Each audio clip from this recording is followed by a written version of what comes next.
Good afternoon, students. Welcome to Social Science class. So, students, Social Science के आज की class में हम सिविक्स का चैप्टर नंबर 7 स्टार्ट करेंगे and the title is understanding marginalisation. Last class में मैंने आपको इस चैप्टर की रीडिंग करने को कही थी, राइट? आज इसको हम समझना शुरू करते हैं. सो आप सभी सिविक्स की बुक खोलिए, चैप्टर नंबर 7 ओपन कीजिए और पेंसिल ज़रूर ले लीजिए, ठीक है? सो बेटा, civics chapter number 7 understanding marginalisation, ठीक है? चलो, सबसे पहले इसको स्टार्ट करते हैं. स्टार्टिंग वर्ड हम जो समझने वाले हैं वो है मार्जिनलाइजेशन. कि मार्जिनलाइजेशन का मतलब क्या होता है, ठीक है? एक एग्जाम्पल से इसको समझते हैं. सपोज ये आपकी एक कॉपी है, ठीक है? ये आपकी कॉपी है जिसमें हम साइड में लिखते हैं answers, right? Answer number 1, answer number 2, 3 और उसके आगे हम अपने आंसर्स को लिखना शुरू कर देते हैं, है ना? हमने अधिकतर अपने रजिस्टर में लेफ्ट हैंड की तरफ एक लाइन खिंची हुई हमेशा देखते हैं. आपने कुछ ऐसे आपने देखे होंगे अपने रजिस्टर्स में, राइट? वो लाइन क्या होती है? वो लाइन होती है मार्जिन लाइन. कौन सी लाइन होती है? मार्जिन. जैसे हम कभी जब हम भी पेपर करा करते थे ऑफलाइन में आप, तब हम ये अधिकतर से कहते थे आपसे कि बेटा एक मार्जिन लाइन खींचने के बाद ही अपने आंसर्स को अटेम्प्ट करो, है ना? इसका मतलब है कि आपने एक पार्ट डिवाइड कर दिया, आपने एक पार्ट को दूसरे पार्ट से अलग कर दिया, डिवाइड कर दिया, ताकि शो कर सको कि कौन सा आंसर क्वेश्चन नंबर 1 का आंसर कौन सा है ना? इस तरह से ये तो हमारी कॉपी में, या हम कहें जब अगर इसको हम नॉर्मल अपनी सोसाइटी पर इम्प्लीमेंट करें तो ऐसे ही सेम जब हम अपने सोसाइटी के कुछ पीपल के ग्रुप को अपनी सोसाइटी से अलग कर देते हैं तो उसे कहते हैं बेटा मार्जिनलाइजेशन. क्या कहते हैं? मार्जिनलाइजेशन. जैसे इस कॉपी के अंदर ये वाला बॉक्स इस वाले बॉक्स से अलग है बिल्कुल, तो ये हो गया मार्जिनलाइजेशन.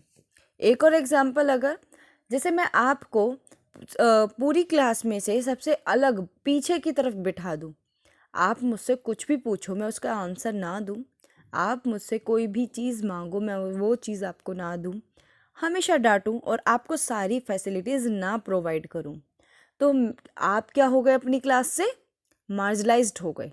क्या हो गए? मार्जिनलाइज्ड, मतलब बिल्कुल अलग कर दिया. सेम ऐसे ही हमारी सोसाइटी के साथ होता है.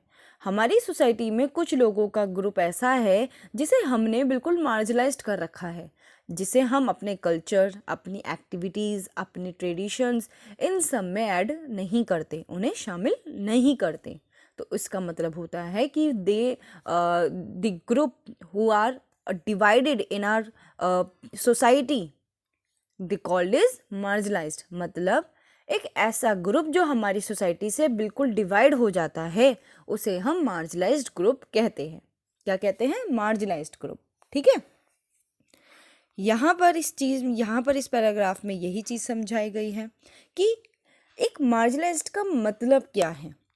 इसको चलो एक इस कॉमिक से स्टार्ट करते हैं. एक ग्रैंडफादर हैं, ठीक है, और उनके पोते हैं. ये टीवी शो देख रहे होते हैं जिसमें कुछ आदिवासी समुदाय डांस कर रहे हैं. तो उनका जो एक बॉय है वो बोलता है कि दादाजी हमेशा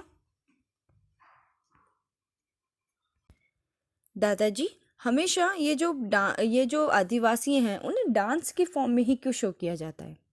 तो दादाजी कहते हैं क्योंकि इनको डांस करना ज़्यादा अच्छा लगता था. तो यहाँ पर दादाजी बताते हैं कि जो आदिवासी समुदाय है उसके बारे में लोग बहुत कम जानते हैं, लेकिन आदिवासी समुदाय अपने आप में बहुत रिच होते हैं. तभी वो अपनी एक स्टोरी बताते हैं कि when I was young our village in Orissa was beautiful. कहते हैं दादाजी कि जब मैं यंग था, जब मैं जवान था, तो हम उड़ीसा जो था वो बहुत ही सुंदर था उस समय. उनके पास हर चीज़ थी, उनके पास ज़मीन भी थी, उनके पास फॉरेस्ट भी थे, और वो ज़मीन, रिवर, फॉरेस्ट में इजीली अपनी लाइफ को सरवाइव किया करते थे। तभी अचानक वहाँ पे फॉरेस्ट में कई सारे ऐसे कॉन्ट्रैक्टर आने लगे जिन्होंने फॉरेस्ट को कट करना शुरू कर दिया। और जब उन्होंने फॉरेस्ट में पेड़ कट करने शुरू करे तो क्या हुआ, इन लोगों को इनकी ज़मीन से हटा देने लगे। तब फिर वो बताते हैं कि धीरे धीरे इन फॉरेस्ट ड्वेलर, मतलब जितने भी इन फॉरेस्ट में आदिवासी समुदाय के लोग रहते थे, सरकार ने इनसे वादा किया था कि जिस जिसको उसके घर से हटाया जा रहा है उसको बराबर घर दिया जाएगा और उनको पूरी पूरी सुविधाएं दी जाएगी। लेकिन ऐसा नहीं हुआ, उन्हें बिल्कुल भी सुविधाएं नहीं दी गई और उनके साथ एक सोसाइटी से एक अलग तरीके का बिहेव किया जाने लगा। मतलब हम ये मानने लगे, अरे ये तो जंगल से आया है, ये हमारी सोसाइटी का तो मेंबर ही नहीं है, ये तो पत्ते पहनते हैं, हमारे जैसे कपड़े थोड़ी ना पहनते। तो हम उन मतलब लोग, शहर के लोग इन आदिवासी लोगों को कुछ ऊंची नीची मतलब घृणा की नज़रों से, एंग्री की नज़रों से, या फिर आपको चिढ़ने वाली नज़रों से देखना शुरू कर दिया। तभी दादाजी बताते हैं कि उन्होंने किसी तरीके से दिल्ली में रहना शुरू करा और धीरे धीरे वो अपने लाइफ को life as a city life जीना शुरू कर दिया था। तो यहाँ पर ये जो पूरी स्टोरी है इसमें ये समझाना चाहते हैं कि एक जो आदिवासी कम्युनिटी है, कहने के लिए उनके कल्चर, उनके ट्रेडिशन, उनकी लैंग्वेज सब कुछ अलग है, लेकिन फिर भी वो एक ह्यूमन है और हमें उसको एक ह्यूमन की तरह ट्रीट करना चाहिए, राइट। चलो अब समझते हैं एक मीनिंग कि हु आर आदिवासीज। अब इस स्टोरी से एक बात तो समझ गए होंगे कि मार्जिनलाइज्ड कौन है इस समय, आदिवासी कम्युनिटी, ट्राइबल ग्रुप्स, ठीक है। हम अधिकतर बोलते हैं ना एस टी मतलब शेड्यूल ट्राइब्स, ठीक है।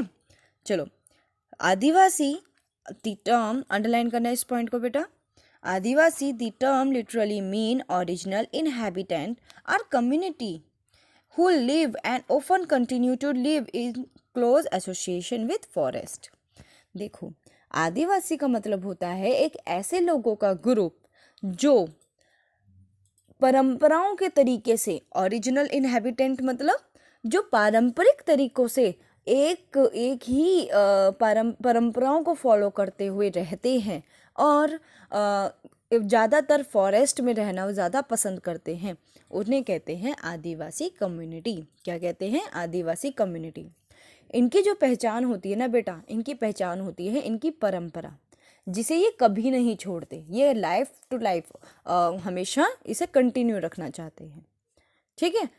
लेकिन अगर मैं आज के टाइम की बात करूँ ना बेटा, तो आज थोड़ा सोसाइटी चेंज हो रही है। आदिवासी कम्युनिटी अपनी परंपराओं को तो रख रहे हैं, साथ के साथ वो मॉडर्निटी भी सीख रहे हैं, ठीक है।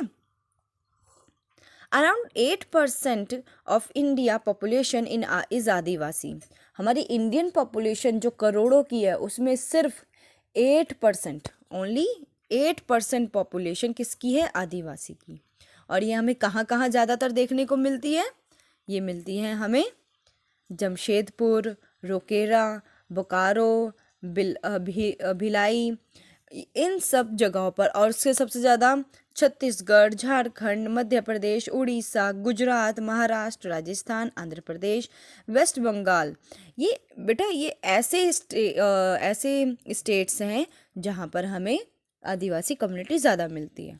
और अगर हम ईस्टर्न इंडिया की बात करें तो नॉर्थ ईस्टर्न इंडिया, तो अरुणाचल प्रदेश, असम, मणिपुर, मेघालय, मिज़ोरम, नागालैंड, त्रिपुरा, ये नॉर्थन ईस्टर्न स्टेट्स हैं, ठीक है। तो अधिकतर आदिवासी कम्युनिटी बेटा वहीं मिलेगी जहाँ फॉरेस्ट होगा, ठीक है। तो इन स्टेट्स में फॉरेस्ट अच्छे हैं, इसलिए हमें आदिवासी कम्युनिटी मिलती है। और इवन अगर आपको इन्फॉर्मेशन नॉलेज ना हो तो कॉन्स्टिट्यूशन में जो संथाली भाषा जो ऐड की गई है ना, कौन सी लैंग्वेज? संथाली, ये ना आदिवासियों की लैंग्वेज होती है। ये लैंग्वेज भी अब कॉन्स्टिट्यूशन में ऐड कर दी गई है। मतलब कॉन्स्टिट्यूशनली प्रूव कर दिया गया है कि अब इस लैंग्वेज को भी अपनाया गया है, इसको अप्रूव कर दिया गया है। ठीक है, चलो अब इसके आगे का हम नेक्स्ट पार्ट में समझते हैं।